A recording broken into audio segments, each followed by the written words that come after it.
What's going on, guys? Andy here, G4 Outdoors. It's been a little while since we posted a video. Obviously winter is here. We're supposed to get like 18 inches of snow tomorrow, which is gonna be nutty.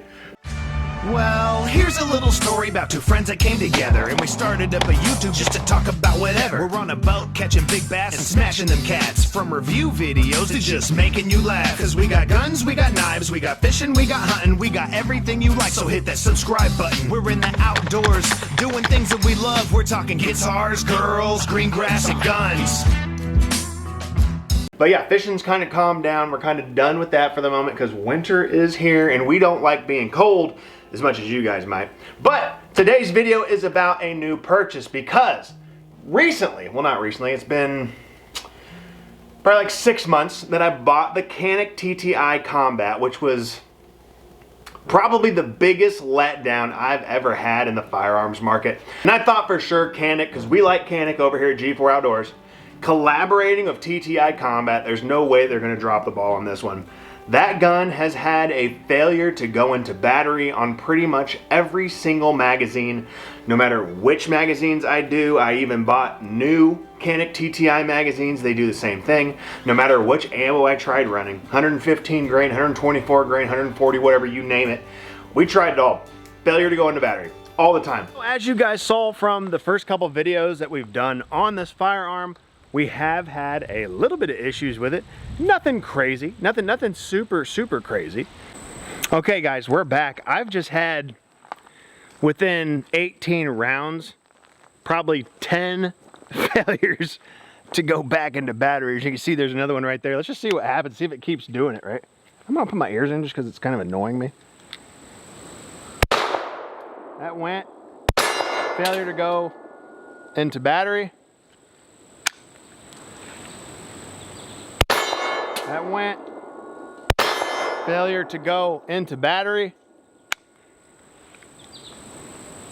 That went. That's a barely, that'll probably fire, I bet, but it's like, that was a super sluggish going back into battery. That worked. That worked. Failure to go back into battery.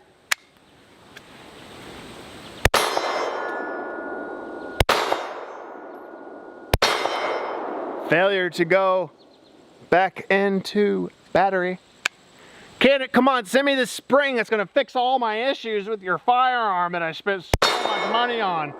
That one went in, but it was super sluggish. That was a failure to go back into battery. So I got that spring, right? They sent me that high performance spring, was supposed to fix all the issues. Within like 100 rounds, it didn't have a single problem. I thought it was fixed. We took it back out to the range not that long ago, and guess what? Constant fails to go back into battery again. And I don't want to play the rigmarole game like we did with the P322 from SIG, of sending it back and forth to Canik over and over again in hopes that it's fixing the problem when it already has a bad taste in my mouth. And when I say that, when you get something and you expect it to work, especially if it's something that may one day have that purpose of your safety threshold, right? Of protecting your life. And I have to be hoping that this thing will be reliable, right? So when you already think or know that it is, it's hard to trust that thing. So I had to do a side with the Canik TTI Combat. So I got rid of that because I have no trust or no reliability in that firearm. So I got rid of it. Really cool gun, really super gun. When it worked awesome. The trigger is amazing, but to me, that one is a complete lemon, and I don't even want another one because of that. So I got rid of it, and I got this. This is the ShadowSystems MR920 Elite. Let's check it out.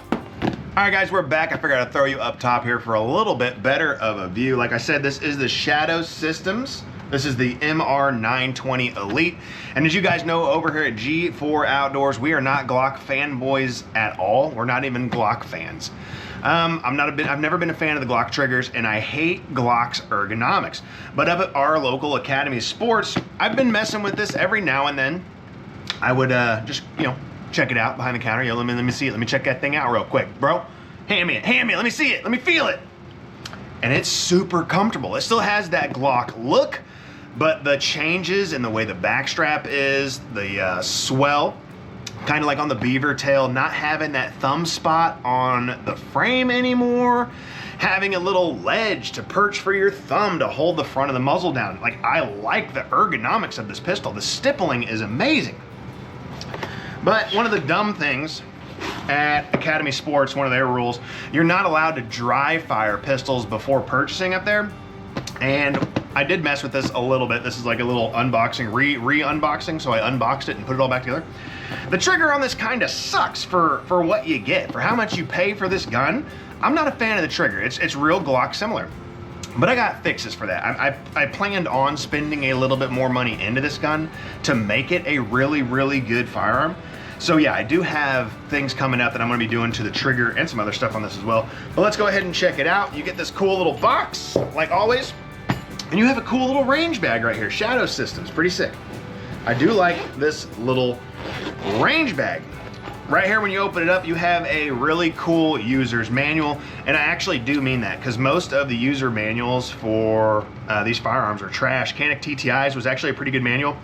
This one's really good too, man. Has everything you need to know, even torque specs for your optics, all that stuff, everything provided.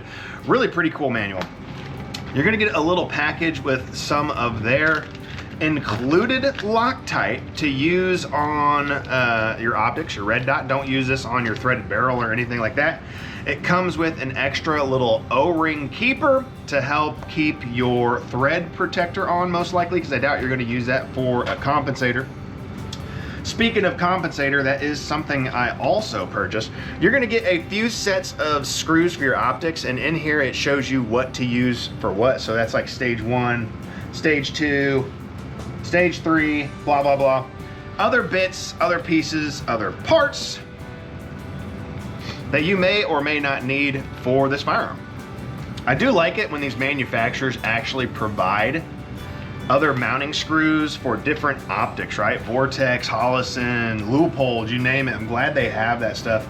Even though I've, like right here, I've bought full kits for optics. Like this is from Swamp Fox. This is a full screw pack for pretty much every gun manufacturer and every red dot, different lengths, all that stuff. So in case you have to get like an adapter plate for your Viper because you can't get elevation down low enough or whatever, they have different screws in those packages to adapt for that.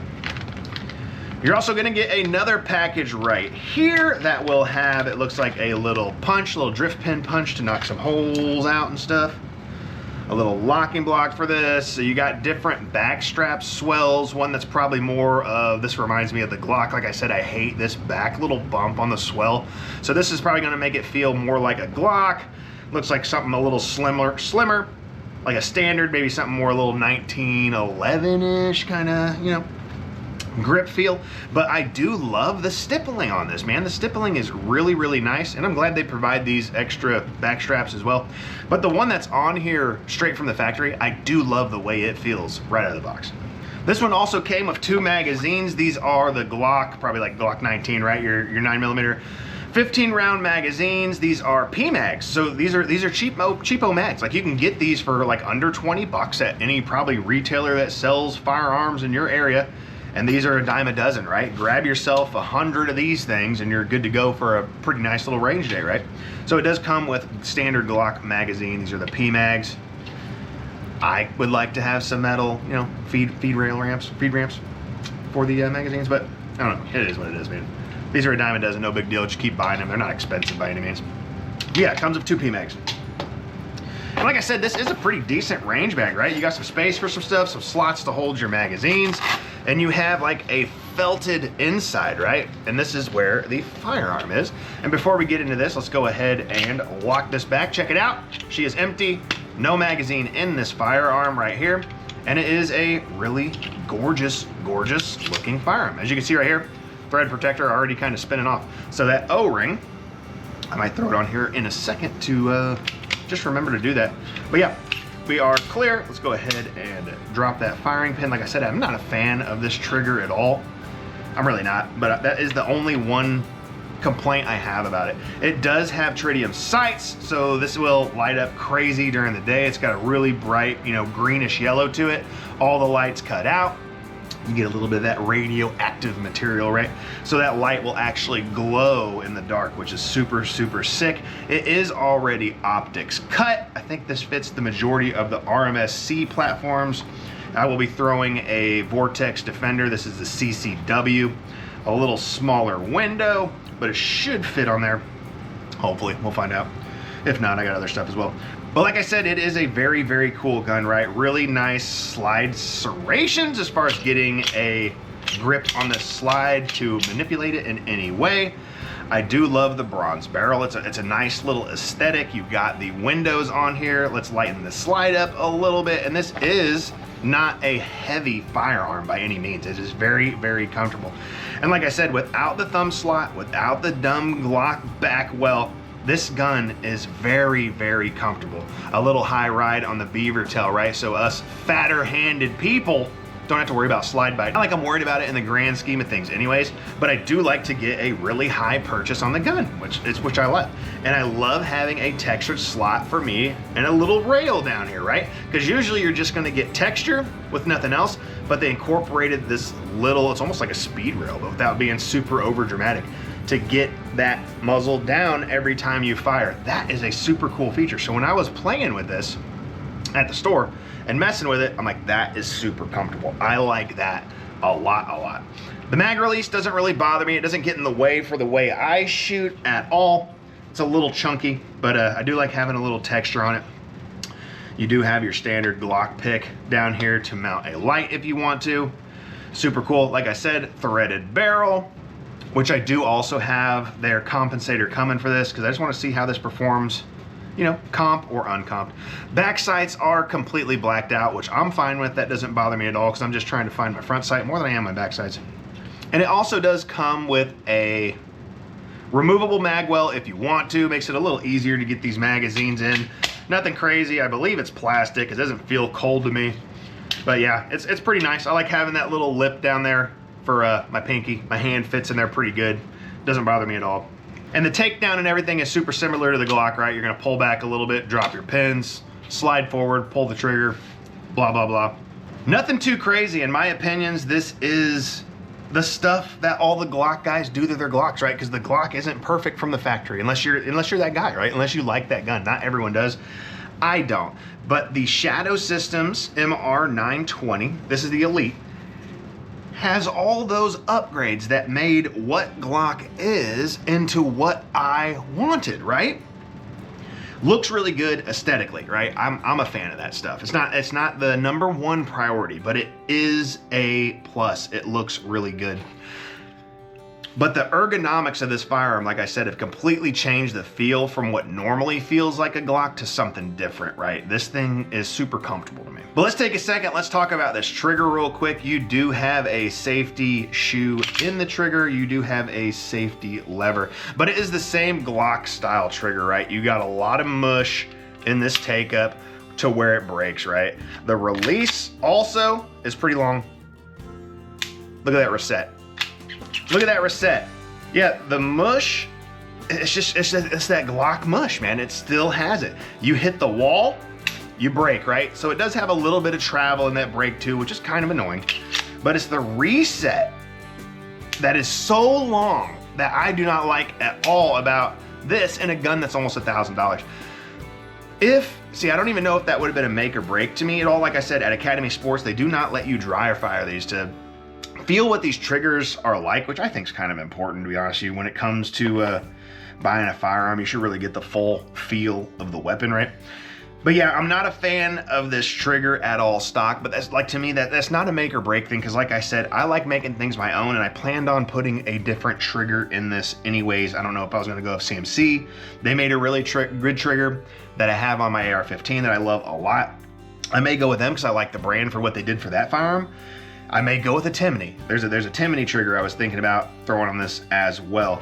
Super cool gun, still has all the cool stuff to mount a light if you want to do all that stuff, and it is optics ready, so that is phenomenal as well. So yeah guys, like I said, it's not a long drawn out video, just kind of showing off the new ShadowSystems MR920 Elite from ShadowSystems. Very comfortable gun ergonomically. I just wanted to do a quick little unboxing. I do have some more stuff I want to be doing to this pistol soon. But yeah, it's a really cool looking gun. It's a very comfortable looking gun. I can't wait to get out there and shoot it. I'm gonna wait to do the trigger. I wanna shoot this, I wanna feel it, I wanna know what it's all about. Stock, right? Let's see what that stock trigger is all about. From dry firing point of view, not a giant fan of it. But yeah, I got some more stuff to do. But yeah, like I said, this is out with the old, in with the new, right? I loved that Canik TTI as far as ergonomics, and when it worked, it worked. But just the unreliability issues is 100% a reason for me to have to get rid of it, right? If you can't trust it, why keep it, right? And we'll definitely have some videos coming to you guys soon. More on this firearm, right? Like I said, we're not Glock fanboys over here, but I'm excited about this firearm. So we will be getting it to the range. Like always, guys, I appreciate you guys always hanging out, watching the videos. I can't wait for winter to be over because it's always a slow time of year, right?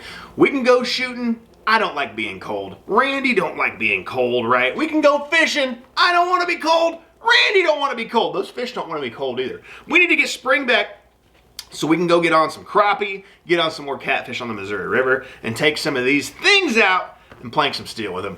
Like always, guys, thanks for watching. Thanks for checking this video out. Like I said, more to come as always. We'll see you guys in the next one. Don't forget to hit that like button if you like the video. If you got a comment or something to let me know about this firearm, or let me know. Is this all Glock interchangeable? I don't know. I haven't done a lot of research on it. Can any Glock trigger work on this? Let me know in the comments. I don't know.